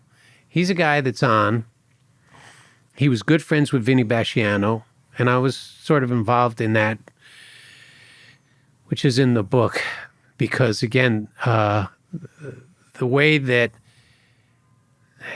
Joe Massino cooperated was after getting convicted, and I was the coordinator of organized crime when they told me he wants to cooperate, and it was like he failed the polygraph. I said, well, the only thing to do is have him make a recording in prison. And so they facilitated the recording, and they talked about another murder as opposed to the murder of the prosecutors. But the thing about Cicali, he was released from the Genovese family. Ernie, and this is what's coming across, Ernie Muscarella, Patsy Falsetti, these guys, Mickey Ragusa, he talks about them as though they pose, he's received information that they're looking to kill him. And that's when it turned it on to me because, again, he was released to Basciano from the Genovese family. So he'd have a history and information there. And I'm amazed. He's, like Durso, he's in a new life. He's making good money. And he's a tough guy. And he's, he's basically warning him, don't pursue a murder of me because I'm not involved. And it's almost the implied thing is he has history of their crimes. He's not testifying of that. He's out, he's done. And he's living his life. And so I do think he's a genuine, guy that wants to start a life with his family, his blood family. He was a tough guy. He had some treachery and he got caught up in stuff. I don't know why I get sent it, but when I listen to them, it's sort of, he's on a different level than a Sammy the Bull. I can't watch Sammy the Bull. I can watch, some things if there's something interesting, but I can't watch a Sammy the Bull. Did you ever come across Donnie Brasco? I'll tell you a story. Yes, briefly when he was testifying, because that's when I was in New York. He has no idea who I am and everything. But there's a guy you may want to interview someday. It is Jack Garcia. He's Cuban, and he was proposed to be made in the Gambino family. It was a comical, and I was coordinator at the time, but Jack has done way more undercover operations than like a Donnie Brasco in so many different capacities. But I was laughing, because when I'm thinking about, he was at that time 400 pounds. So nobody would view him as an FBI agent from a health standard, I think. But, he was a football player in college, and he grew up, in the New York area. But it was comical that he was being proposed for induction in the Gambino family. And he's got a lot of stories, fascinating stories. And he was an undercover cop? He was an undercover, yeah. And, he did it with Cubans. He did it with numerous narcotics, big cases, investigations. And I remember, he did a book and, part of it cites the story, not as accurate. I was the coordinator of organized crime and you had two factions. So he was working with agents in the White Plains office and our Gambino squad was located in Brooklyn, Queens. And the supervisor, who should have never been a supervisor, was not communicating properly. And it was like Jack was feeling there was a threat to his life, and he wasn't getting information, and he contacted the undercover unit at headquarters to facilitate a meeting. I was holding a meeting in New York, and I remember agents being told not to pick up Jack, to let him find his own way into the office. Then the logic of that statement, to have an undercover who feels his life is in jeopardy, who's unique in size and appearance, to walk into the FBI building instead of having the agents transport him to the garage discreetly and have him come up with the elevators, reinforced the agent's understanding or concern about a threat to his life because he didn't have support from his supervisor. And that was one of the dopiest meetings that I participated in, where the supervisor was thinking it was a waste of time. And I pretty much had to reprimand him bluntly about, how stupid that was. Did you ever shoot anyone? No. I have a funny story. So it's Scarpa related, because I had two partners with Doherty when I was trying to put the bug in Mulberry Street. And one was Pat Maggiore, who I very complimentary, and the other was Joe Simone.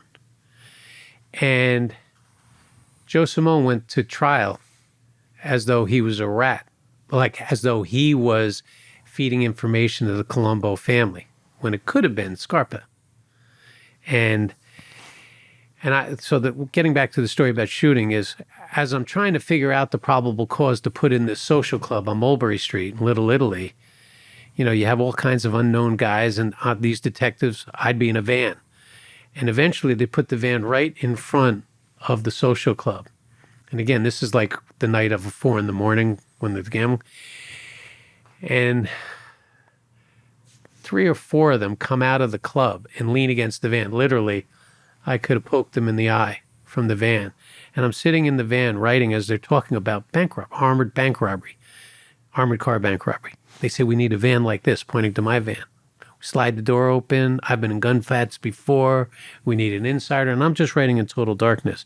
And this van has it's a construction type van with the steel bar on the back where you could put a lock in. And Patty and Joe and Doherty are out there, like I'd say, put this guy, put him in a car, see if we could identify him. Because there's so many unknowns when you get to Dorso. So I remember the detectives saying to me, like, aren't you afraid somebody's going to throw a Molotov cocktail in the back of the van, to make you out? And I was like saying, no. Why did he say this? He says, just all I got to do is put a lock on the back, throw a Molotov cocktail through the window. You can't get out because the front is wooden, separates you from the driver's seat. And I said, well, I would just shoot him in the head as soon as I see that rag in that bottle with the match come out.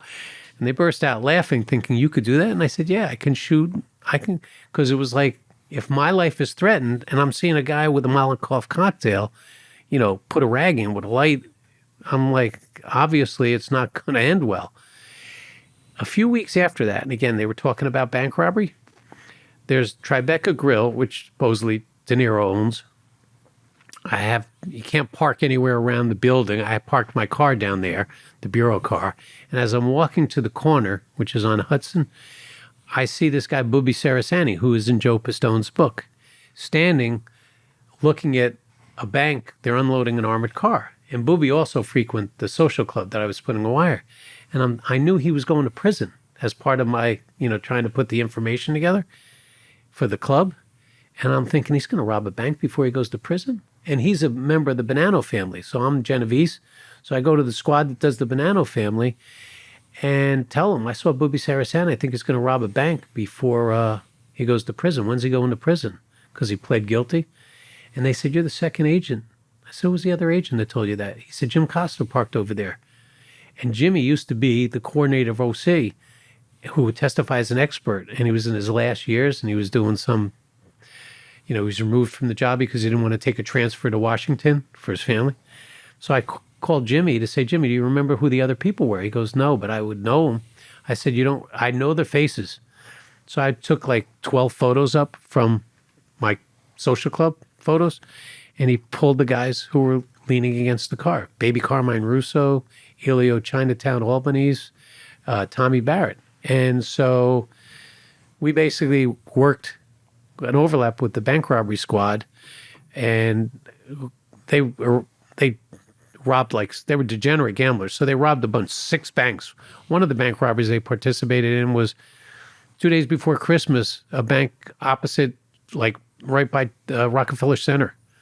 And it was wild. But it was amazing, the details of them standing next to the van. We called the bank to find out when their bank security, when their next big delivery of cash was going to be. And we were out there waiting for the robbery. And you had them all there on site. You had one of them driving. Tommy Barrett was driving a New York Post truck, which was going to be a Ram truck for the responding law enforcement. It's pretty wild. There was a lot of stories. What was the Mafia's biggest moneymaker? Is it gambling or drugs? Well, they can make huge money. I mean, they were doing stock fraud. But I think unions, not the drugs. Drugs are stupid crime. I mean, back in the day, because of the significant time you face when you're putting together a deal, and there's so many different people cooperate in those type of investigations because of either habit, drug habit, or whatever. But I do think when you look at construction in the city and the construction unions that are controlled, there's just big money that can be made historically over, not only through the union and shakedown, but placing people there, say your annuity, managing the annuity money, kickbacks. So there's a bunch of money to be made through the unions.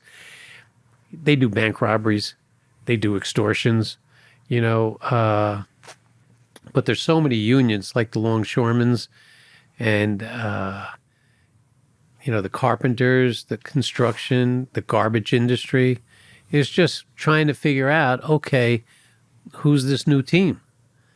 To the reality of why would you step away from it if I'm making money in a loan, not just loan sharking, but say in a union type of thing, rather than go to trial, the prosecutors get the resume enhancer by getting a plea from you and giving you, 4 or 5 years. They just replace you with another guy. So to think that they've been devastated, they have, but they've replaced those bodies. Are you proud of your career? Yeah. I had a lot of frustration because I would bump heads with managers. There are some humorous stories in the book about that. I just didn't understand why. Like, I can understand being on a squad where you realize your supervisor is, an empty suit.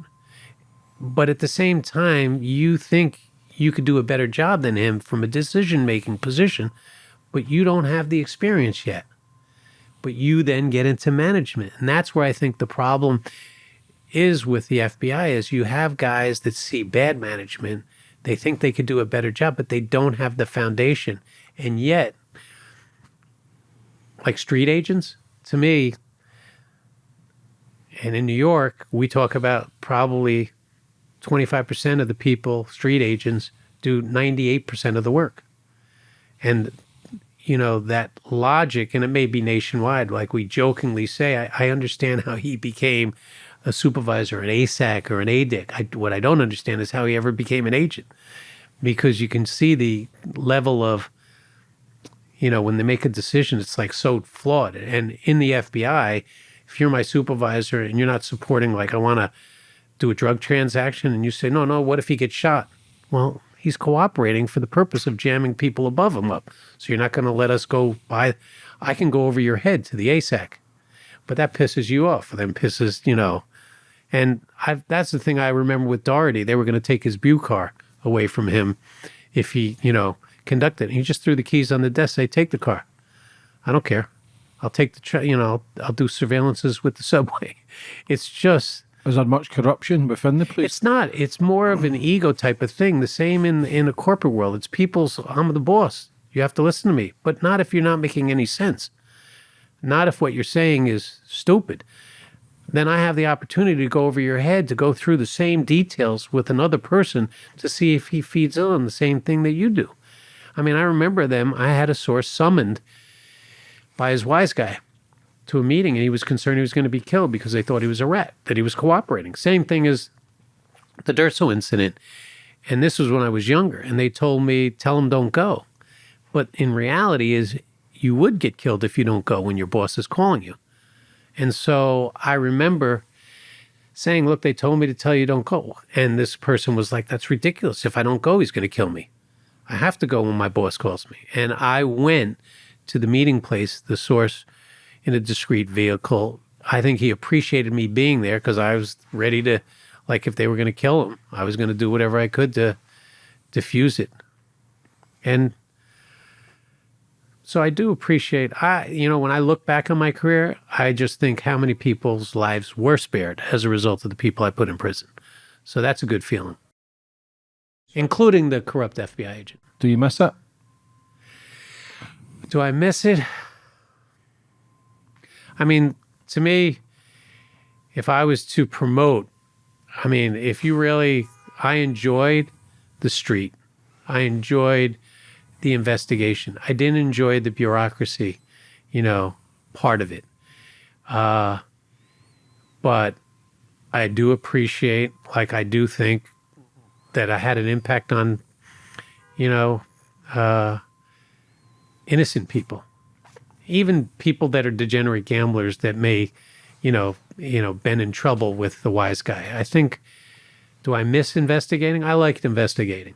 So now do I miss it? I'm older. I like being the grandkids. I love animals and stuff like that. So if I was to win like $500 million, I think I'd open an orphanage instead. What sort of animals? So my first was an Akita, rescue Akita. My wife was afraid he was going to eat the house. And it was a white Akita. She was convinced. This is a funny story. She just recently, that was her favorite. And he was huge. And other dogs, I didn't even know what a hex was on other dogs, but when I'm walking him, you would see golden retrievers and labs, like 8 inches of fur just stick up in fear. And he was oblivious to them. Then I have cousins in Ireland. When my dog passed, they thought I needed another dog, and cousins had a farm and had a boxer. I thought I was helping somebody get a boxer. Yeah, I had a boxer. And I love this. They're I named him Guinness. And you had to run him. He was they're high energy. Yeah. And this is a funny story. I had 2 kids, so we decided we need a companion dog for him. And my son, who saw Men in Black, always wanted 5 pugs when the Akita passed. So we were getting a pug. And then she wanted, when I went, my daughter brought me to the pet store to show me a Mastiff. Bill Mastiff? And I brought Guinness. And the Mastiff was like a pup, but an alpha. And I was like, this is going to be 200 pounds. We can't have the Mastiff in the boxer. But she got a Lhasa Apso. And so, she's got a Rottweiler now, but the boxer. I've got a Rottweiler. You do? I've got a Rottweiler now. Oh, he's adorable. Yeah, I'll show you mine. His name is Rex. And the reason she named him Rex was because she sees her kids calling him, like with a W, Wex, like Elmer Fudd. Yeah, that's what I've got now, a Rottweiler. That's why I don't travel. Bright. That's why I don't travel as much, because I miss him the most. How old is the Roddy? 2. Yeah, this one that's about the same age. Yeah, he's a how big? Dog. 100? He's 52 kilograms, so about... Oh, wow. Yeah, he's a big dog. Wow, yeah. But why do you think we're so connected to dogs? Because... Why am I? Yeah, anyone, including any man who's got a dog, they love... I would die for my dog. That's how much I fucking love him. Like, it's... The bond... They're family. The bond, the connection is... Loyal. You never feel that from a human. Obviously, your kids, your family would get it, but a dog is love is something different that you've never felt before, I believe. Yeah, no, they are extremely... Well, like when I come to see the twin girls, it's like because when they got the dog before the babies and they went on their honeymoon, I took care of him for 6 weeks. So when I come into the house, he runs and just wants to pet and jump around and lick and everything. And it's just, they're extremely loyal and they're extremely protective. And it's their instinct. Like when they see a new face, it's like, who is this? Until you accept that person. Mm-hmm. And they're bright. Like, it's amazing how bright. My daughter says to him, go to your place. He goes to his bed. Yeah. Immediately. My daughter he opens the fridge door. He opens cupboards. Like, he's on it. I can't do anything now. He's fucking so smart. And it puzzles me because I try and outsmart him. Yeah. But I think he's playing me. Yeah. Yeah, and I think fucker's got his... He is. It's his house. Like, it's his world. We just living in it. You know what I'm saying? Like, I get videos so I watch thing. I'm now watching a groomer groom a mastiff. Was it a mastiff? Bull mastiff. But it was afraid to go into. It'd never been washed, and it was huge. So it was like 180 pounds, but it was afraid to go in the tub, and the coaxing was hilarious. But then it's like he was in heaven when he was done. They're just. I mean, they are what you make them, because some of them that, like humans, you can have some that are out there that are just have an issue. Yeah, you can but see for the most part, eyes, it's how you train them. Yeah, because dogs, they say, is 10% their natural ability. The other 90% is from the way they're brought up and trained. Yeah, So there's no such thing as a bad dog. It's a bad owner, I believe. Yeah, I agree. Yeah, I had a boxer as well, but he was fucking nuts. He was like, he would just bounce about. If he any escape, he was gone. He was fucking gone. And he was. My daughter taught him that. So, as a pup, she would point like a gun and say "bang." He would lay over dead. He was very bright. I mean, and it just. I had to run him every morning. For like miles. I mean, you're not supposed to run with dogs. I wouldn't run with them. I'd take all three of them out and just let them in a field go, and the pug would follow me for treats. And the Lhasa Apso would worship the boxer, Guinness. Yeah, I mean, I love pets, any dogs. When I see a dog, like I come in here, I saw a French bull. And, I think anyone who doesn't like dogs, I think it tells you a lot about them. I don't trust anyone who doesn't like dogs. Yeah. And I genuinely mean that. Like, if they don't like a dog, if my dog doesn't like them, they'll never bear my company again. Well, that's the instinct too. When the dog, if the dog is something about the dog, when you have somebody in the house, it's like, what's that about? It is. I had a friend, again, he's in the book, and I sort of jokingly call him Putty from the Seinfeld episode, but he had pictures of his two Rottweilers. He had two Rottweilers, not the wife, on his desk. It was hilarious. I would be the same. Screensaver. The wife's never allowed in here. Photos I've got on my house as my dog. Like, fuck everybody else. Yeah. Where do you go forward for the future, Mike? What's the plans? You going to get another book? You going to turn the book into a movie, or what? I mean, when this book started, it was because Durso. I mean, it was 16 years after he was taken off the street. We were always in touch. He has a good sense of humor. And he just asked me if I'd support a book because his son said, "Dad, were you a gangster?" My thought was that he wanted the book to discourage the son from the life. And so at that time, I was working on a contract with a former prosecutor who did an intro to a publisher. And there were three of us were sitting there. And so it was supposed to be a half-hour meeting, but it was like 2.5 hours. And the publisher liked the interaction. And that's when he said, this would be a fascinating book if you had the FBI agent and you talking about it. I didn't want to do it. And I said, no, because I was talking about the frustrations I had with like management. So I said, let me discuss it with my family. And when I discussed it with the family that night, it was like, yeah, you got nothing going, like they're all going to be movie stars or something like that. And I just went forward with it to satisfy really the source, and the publisher. And then 2 years into it, he wanted me to lie. And we were meeting with like people from Hollywood about a TV series and or a movie. And I was thinking that's what he was talking about. I said, they're creative. They can do whatever they want. He said, no, the book. And his tone was like a street thing. Like, I didn't want to do it anyway. So you want me to lie? And, especially after he said to the publisher, the best advice I ever gave him was never lie. And so I then said, I'm not doing it. And I basically cut off, said, don't call me, don't text me, we're done. And then I felt bad because, again, the publisher and the prosecutor, they wanted me to go forward. And so I said yes, because I didn't want to disappoint them. And then a year later, that changed. But I had my mother from Ireland, who's in a senior center, who told all her friends her son's writing a book. And she's, when's the book? So I have to finish the book. And it's done because she wants to see how she's portrayed in the book. I go, Mom, you weren't a gangster. Mm-hmm. You're not really a big role in the book. And But it's done. And I added stories regarding George Barone and things that I wanted to point out to FBI agents that, like, why take a job if you don't really want to work the street? And wise guys about the hypocrisy of the life, where if they read it, the brighter guys, I think, capture it and are more likely to continue to cooperate because they'll realize the hypocrisy of the life and the treachery of it. I mean, there's this, did you know Billy Catullo? No.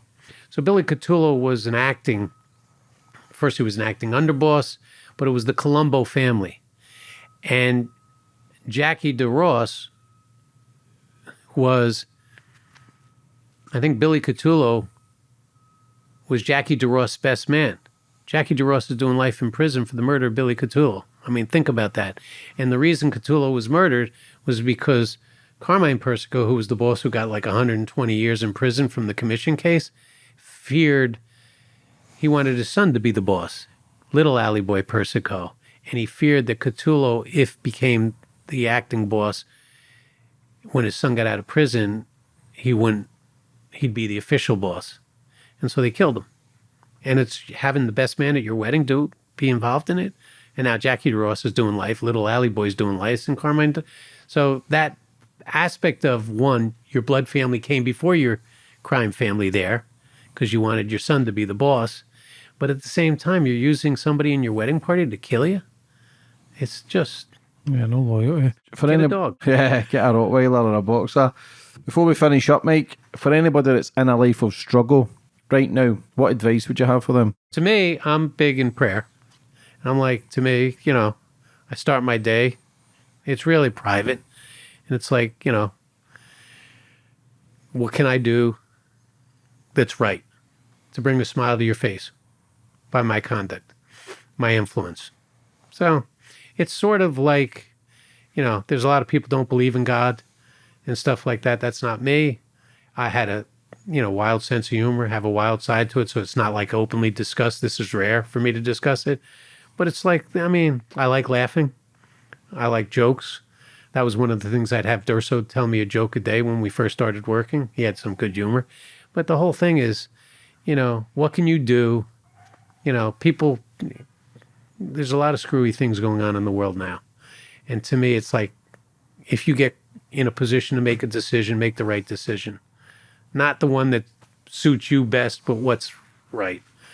And that's an example, hopefully, to your family, to friends, to others, and how to move forward. But yeah, enjoy life. Enjoy your family. Enjoy your dogs. And, when you can do something that helps somebody, do it. Mike, would you like to finish up on anything else? No, I could babble. My kids say I talk too much, so. Perfect for me. Yeah. Makes my job easier, Mike. Where can people buy your book just before we finish up? So it's on Amazon. You just look up the title, Mafia Takedown, Mike Campi, FBI. You can pre-order it, and it gets delivered, shipped on the 18th of November. So perfect timing because, again, November 30th was when Durso got shot in the head and his cousin got killed. I don't even think... Well, I know Mike knows it, but I don't know that he realizes every year that it's a day that I sort of spend a little attention on it all.